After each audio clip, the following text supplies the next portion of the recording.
Hi అండి, అందరూ ఎలా ఉన్నారు? బాగున్నారా? Welcome to Usha's vlogs. నా ఛానల్ ఫస్ట్ టైం చూస్తున్నట్లయితే సబ్స్క్రైబ్ చేయడం అసలు మర్చిపోవద్దండి. ఈరోజు రెసిపీ వచ్చేసి ఎంతో హెల్దీ రెసిపీ, జొన్న దోశలు. ఎవరైనా వెయిట్ లాస్ కావాలనుకున్నారు, టేస్టీగా తినాలనుకున్నారు, అలాంటి వారు ఇలా జొన్న దోశలు వేసేసుకోండి. అందుకోసం నేను 1 గ్లాస్ పొట్టు మినపప్పు తీసుకున్నాను. నార్మల్ మినపప్పు అయినా తీసుకోవచ్చు. 1 గ్లాస్ మినపప్పుకి 2 గ్లాస్ జొన్నలు అనేది తీసుకోవాలి. అలానే 1/2 కప్ పచ్చిశనగపప్పు, ఇందులోనే చిటికెడు మెంతులు యాడ్ చేసి నీట్గా 2-3 టైమ్స్ వాష్ చేసుకుని ఇలా వాటర్ వేసి 6 to 8 అవర్స్ నానపెట్టేయాలి. నార్మల్ దోశలు తిని రొటీన్గా బోర్ కొట్టింది అన్నవారు ఇలా జొన్న దోశలు ట్రై చేయండి. నార్మల్ దోశల కన్నా టేస్ట్ అనేది చాలా అంటే చాలా బాగుంటుంది అండ్ హెల్త్కి కూడా చాలా మంచిదండి. ఇలా మనం గ్రైండ్ చేసుకునే 20 minutes or 30 minutes ముందు 1/2 గ్లాస్ అటుకులు వేసి నానపెట్టేసుకోవాలి. అటుకులు కూడా నానాక మొత్తం అంతా కలిపి మెత్తగా గ్రైండ్ చేసుకోండి. గ్రైండ్ చేసిన పిండిని ఓవర్ నైట్ సోక్ చేసుకోవాలి. నేను చెప్పిన మెజర్మెంట్స్తో చేసి చూడండి, తప్పకుండా టేస్ట్ అనేది బాగుంటుంది. పిండి కూడా నేను చూపించే విధంగా పులుస్తుంది. ఇదిగోండి, నెక్స్ట్ డే మార్నింగ్ ఇలా అయింది పిండి. దోశలు అనేది చాలా బాగా వస్తాయండి ఇలా ఉంటే. ఇది సమ్మర్లో తీసుకోవడం వల్ల చలువ చేస్తుందండి. సమ్మర్లో తప్పకుండా ఇలా పిల్లలకి చేసి పెట్టండి. పిల్లలు బయట ఎండలో తిరిగి ఆడుకుంటూ ఉంటారు కదండి, వారి కోసం ఇలా చేయండి. జొన్న రొట్టె తినని వాళ్ళకి ఇలా జొన్నలతో దోశ చేసి పెట్టండి, తప్పకుండా తింటారు. అండ్ పిల్లలకు కూడా పెట్టడం వల్ల వాళ్ళు కూడా చాలా ఇష్టంగా తింటారు, ఎందుకంటే టేస్ట్ అనేది చాలా బాగుంటుందండి. ఇలా పిండి వేసేసుకొని దోశలా చేసేసుకోండి. టేస్ట్ అనేది చాలా బాగుంటుంది, మీరు తప్పకుండా ట్రై చేయండి. ఎస్పెషల్లీ షుగర్ ఉన్న వాళ్ళు తప్పకుండా ట్రై చేయండి. షుగర్ లెవెల్స్ అనేది కంట్రోల్లో అవుతాయి ఈ జొన్నలు తినడం వల్ల.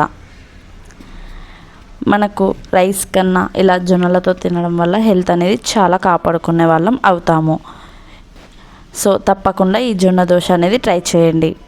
దోశ వేసాక వెంటనే ఆయిల్ వేయొద్దండి. 2 minutes తర్వాత ఆయిల్ వేయండి, అప్పుడే దోశ అనేది క్రిస్పీగా ఉంటుంది. ఇలా పైనుంచి ఆయిల్ వేసి మొత్తం అంతా కూడా సలాకితో తిప్పేసుకోండి. ఇప్పుడు ఆయిల్ అనేది మొత్తం దోశ అంతా అంటుకుంటుంది. చూసారు కదండి, నేను చూపించే విధంగా దోశ వేయండి, చాలా బాగుంటుంది. అండ్ ఈ దోశ ఎంతో క్రిస్పీగా కూడా ఉంటుంది.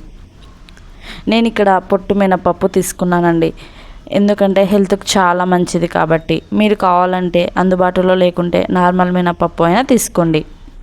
స్పైసీగా కావాలి అన్నవారు పైనుంచి ఇలా కారం అనేది చల్లేసుకోండి. నేను ఇక్కడ వెల్లుల్లి కారం అనేది చల్లాను. వెల్లుల్లి కారం వేయడం వల్ల దోశ అనేది టేస్ట్ మరింత పెరుగుతుంది. మీరు తప్పకుండా ట్రై చేయండి. క్రిస్పీగా ఎంతో టేస్టీగా జొన్న దోశ అనేది వస్తుంది. ఇలా పక్క కొలతలతో చేసి చూడండి, చాలా బాగుంటుంది. మీ పిల్లలకు కూడా ఎస్పెషల్లీ సమ్మర్లో పెట్టండి, బాడీని కూడా కూల్ చేస్తుంది. సో తప్పకుండా ట్రై చేయండి. ఇంట్లో వారు కూడా చాలా ఇష్టంగా తింటారండి.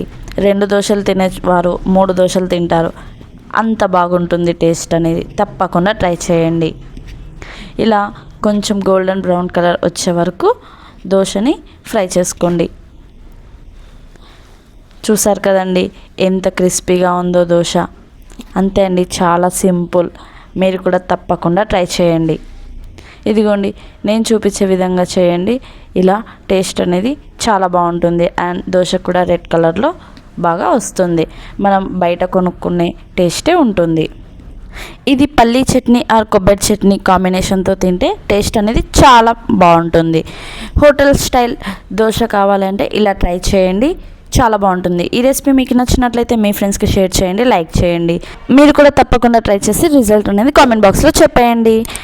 మరిన్ని రెసిపీస్ కావాలంటే నా ఛానల్ని సబ్స్క్రైబ్ చేయండి. Thank you for watching. By bye friends.